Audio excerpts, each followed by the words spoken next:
I invite you to challenge my belief in a creator. Is how you conduct yourself dependent on your intellectual understanding of religion? Because I don't think, it doesn't appear to me that that's the case. Like, Can I be racist? Yeah. Listen to what I'm saying, bro. Challenge that. Okay. And when you can't, surrender. That's what I did. Right.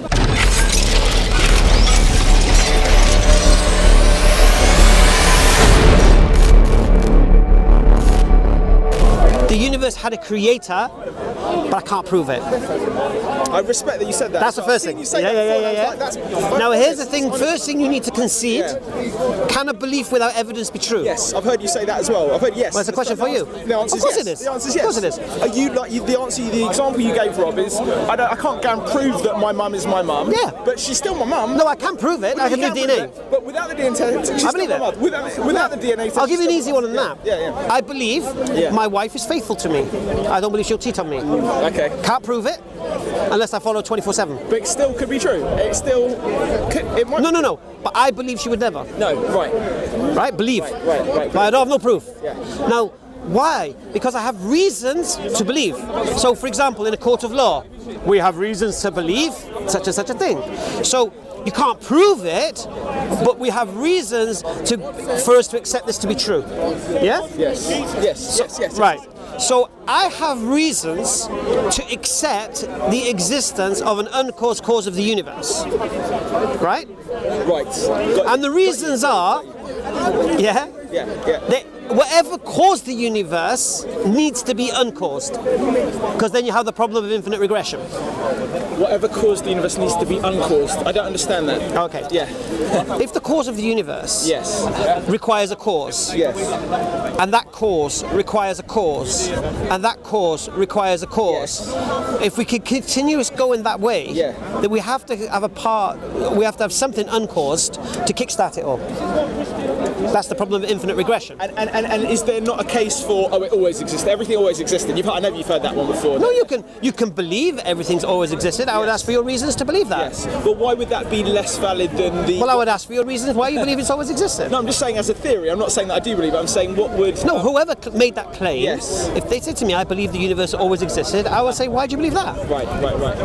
And then what was the point you were making about the uncaused cause thing? Right. So Stephen Hawking says this. Yeah. Stephen Hawking says there's an uncaused cause of the universe. Right now, you say we call it God of the gaps. Yes. Yeah. So we say that uncaused cause is God. All right. Atheists say that uncaused cause is energy. Yeah. They do energy of the gaps. Yeah. Your mate Sarah does that. All right. It's not my mate. Right. But that's just a belief. Yeah. So the first thing atheists, agnostics need to concede, you don't have the intellectual higher ground here.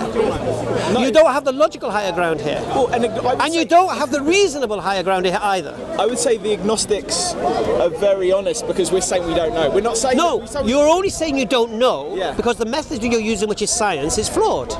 So you'll never know. Because if God is supernatural, you'll never know. So the question, so my question to you is, why are you using such a lame way to... That's the only way that humans... No, but that way can't detect God. How can you prove it can't detect God? Because science says so. Because it denies the supernatural. I kind of tend to think it doesn't, but yeah. No, science rejects. Science says everything has a natural explanation. Yes. Therefore, science can never detect God. Yeah. So why are you trying to use science to detect God?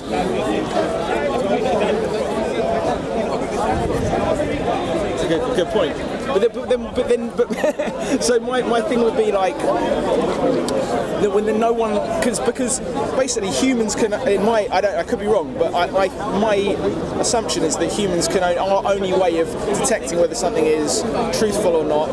I'm going to be careful with how I say this, but I think this is true. Is using science. So we can't prove or disprove supernatural. First thing, science. And here's the other thing about science as well that gets away with a lot, and we'll end that today. Yeah. A fact in science is not a fact as we understand it.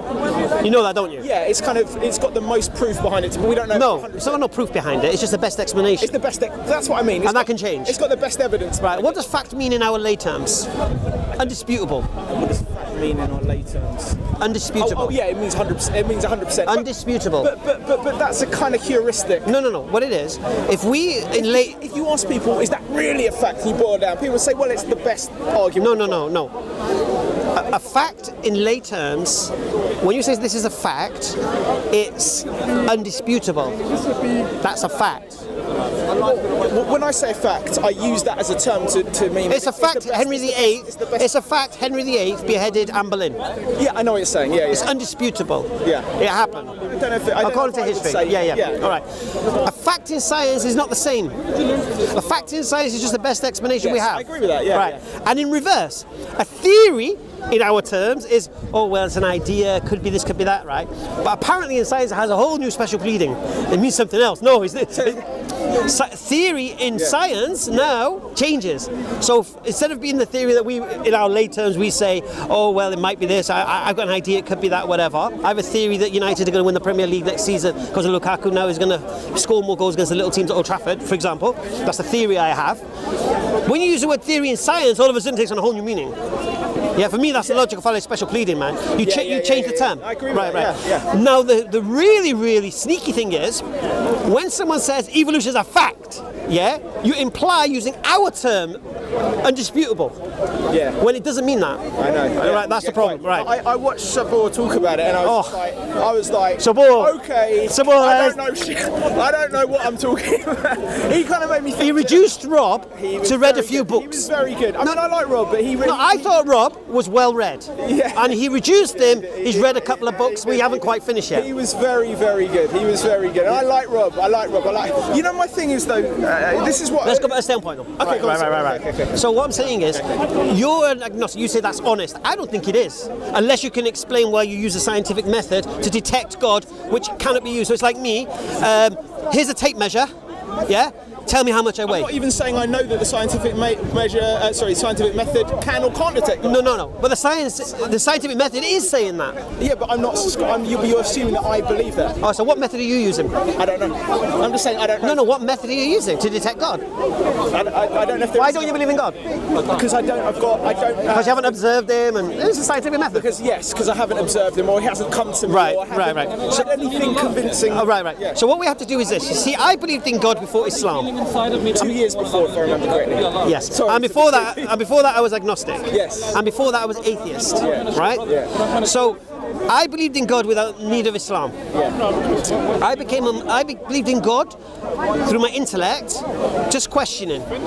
It's true. Stephen Hawking says it.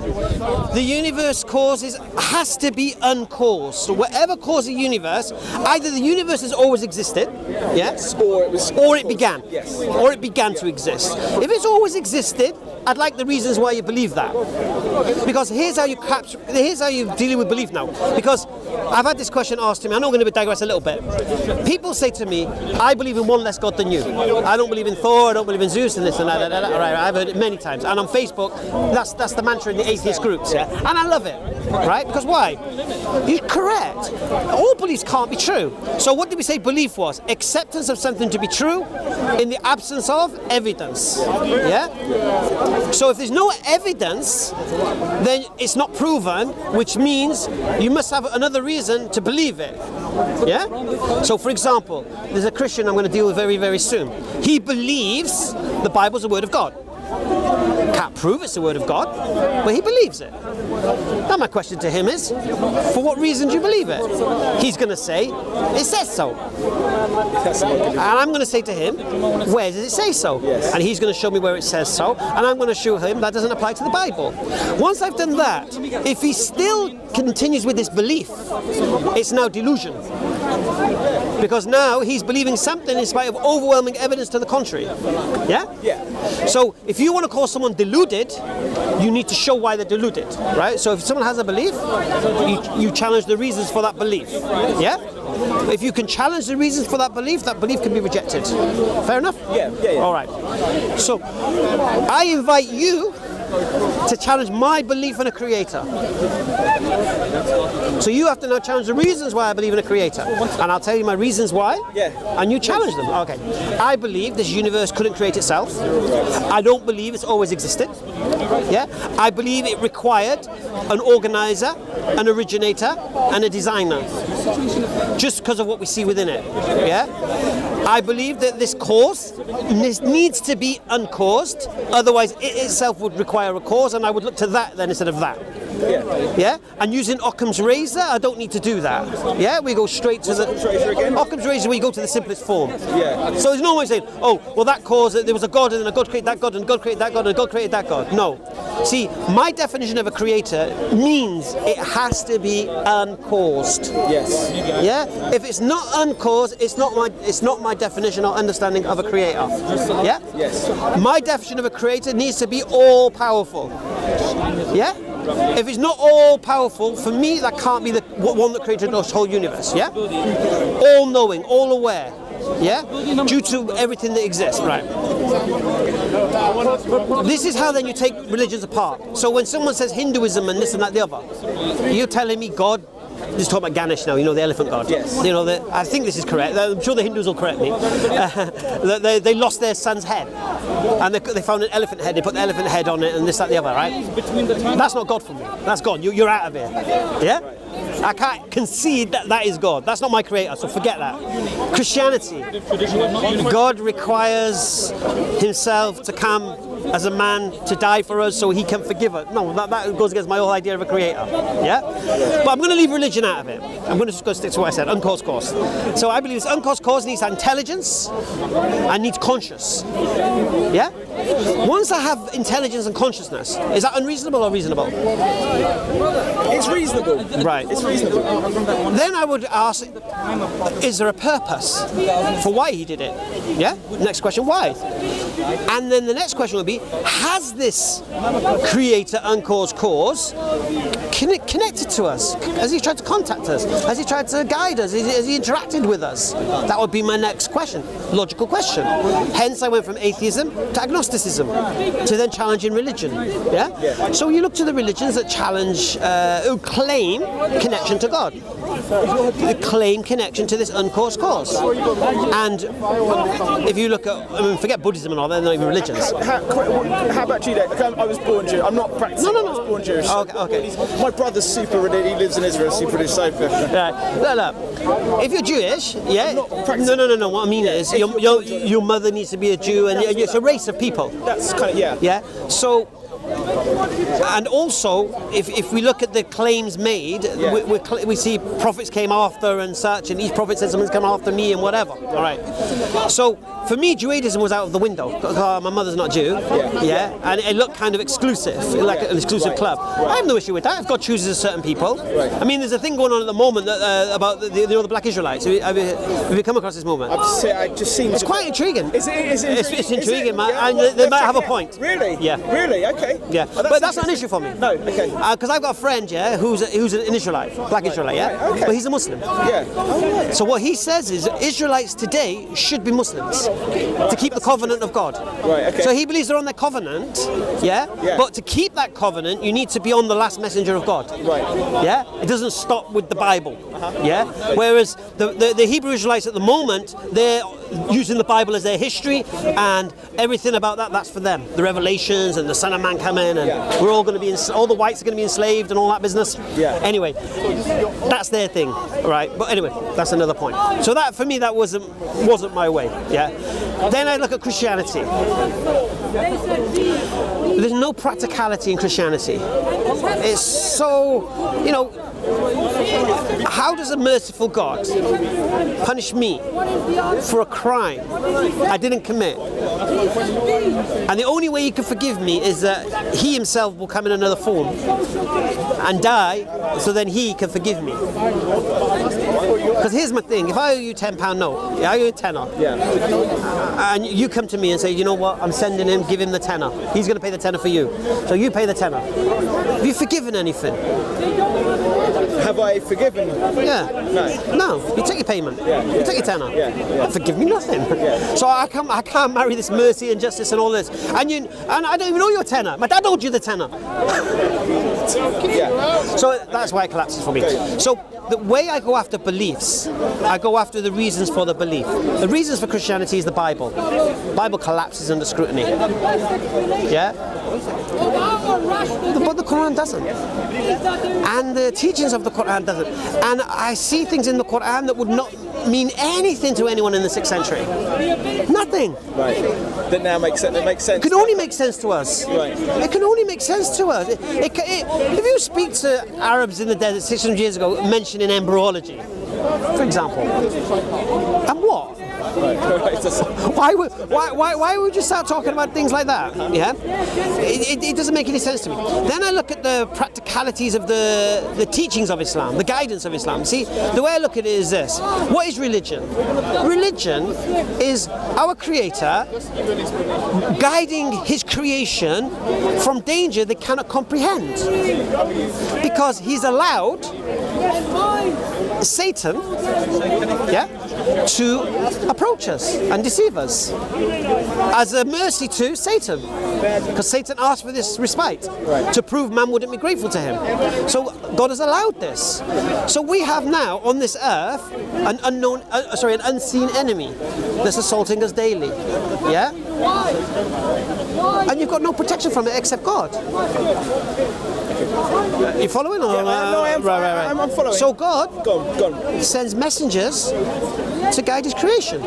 What did the people do? The messenger come, the people mock the messenger.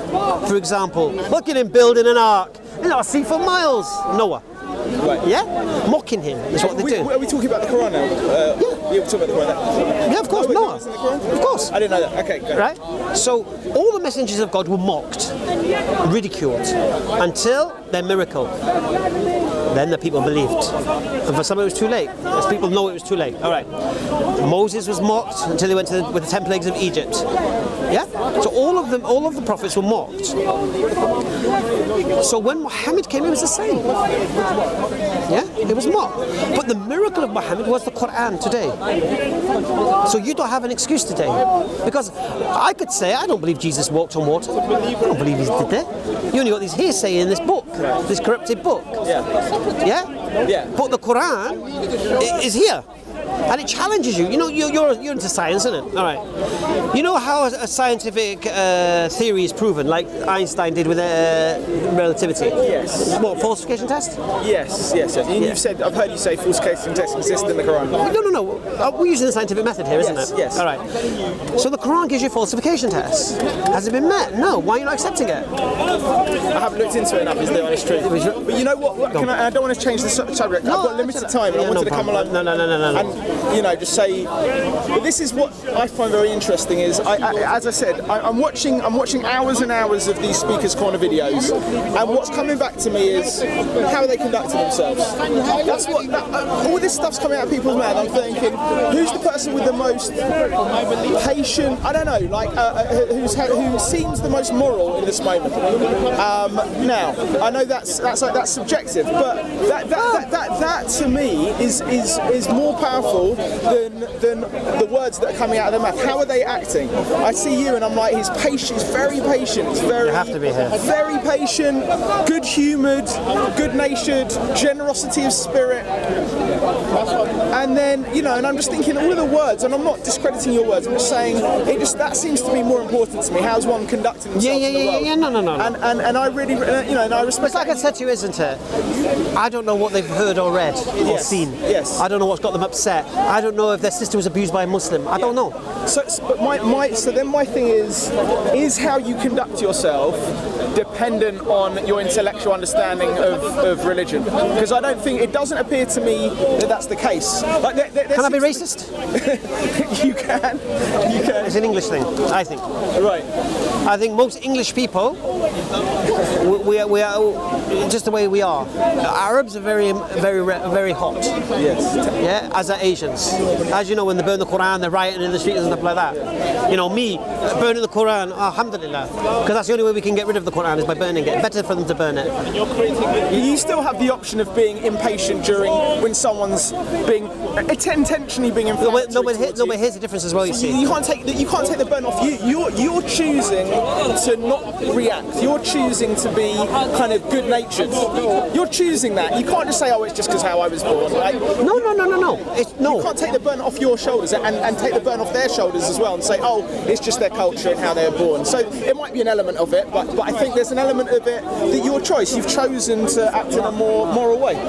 Look, I'm here to establish the truth, and in the face of truth, falsehood will perish, lies will perish. All right, and this is no one's got anything here to challenge Islam. They've been trying. They got nothing. They'll come with things about the age of Aisha and Anha. They'll come about all sorts of things. None of them have got nothing. Yeah, and I'm still waiting for somebody to come. Yeah. One guy came today, Irish boy. Yeah, nice boy, asking a question that's completely, how can God be also self-sufficient and yet all merciful when there was nothing to be merciful to? He couldn't understand the point that you can have the capacity to have mercy even though you've not used it because you've got nothing to give mercy to. You understand? Yeah. And he thought that he had some kind of victory. It's quite amazing. No, but what I'm saying to you is this. So I have this thing, people are people. People will do what people will do. Yeah? And I'm not joking when I say to you, when someone comes to me and says, "Your prophet was a paedophile," I think, they've read that article, they've heard that speech. Fair enough, let me correct them. Yeah? That's it. Come as aggressive and as angry as you like. Why do you believe that? I always question why you believe that. Yeah? Because I'm interested in people as well. Because look, I've said this many times and I'll say it again. I never lose in this park. I win or I learn. I love that. Yeah. No, it's bang on, man. It's bang on. Yeah, and even what the Irish boy came with, there will be an answer that one of our philosophical, like Imam Ghazali or something, would have come up with an answer to that. You know, like you've heard the question: Can Allah create a stone so heavy he can't lift it? For example. Oh, he's not all powerful then, or he can't create anything. You understand? Right. It's a stupid question.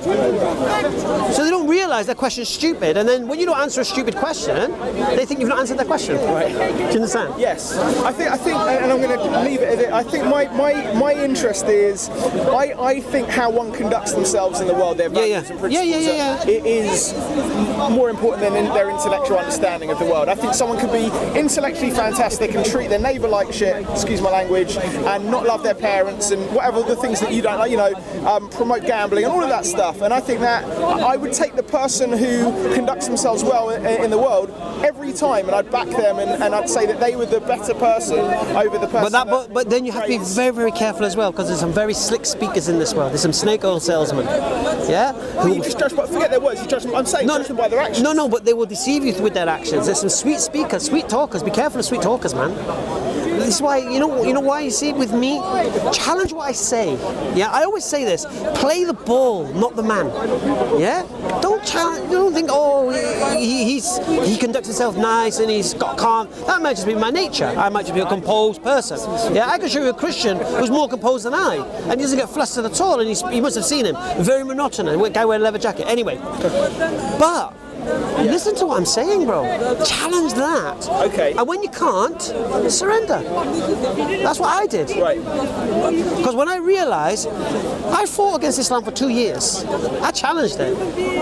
I challenged all of it. And in the end, I just surrender.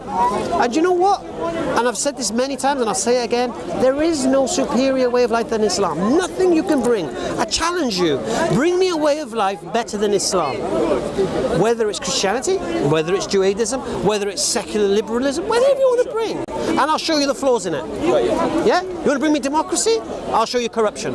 Yes. Oh yeah. Yeah? There's flaws. Bring as you like. Bring me feminism? Yeah, well, I won't bring you that. No, but bring me not third wave. Bring me Christianity? Yeah. There is no law. Yeah. Jesus died for your sins, mate. Yeah? I'm gonna really nice chatting, man. I'm really nice to meet you. I've watched and yourself, hours on YouTube. So Alhamdulillah. Really nice to meet you. What's your name? James. James. I'll see you. Don't be a stranger. I'm going to be back on the 20th. Please come. Okay, wicked. Nice Reflect on what I said, though. Reflect on what I said. I need to digest it and think about it, definitely. Yeah, but don't be afraid to accept the truth if it is the truth. Okay. Or you believe it to be the truth. Right, got you.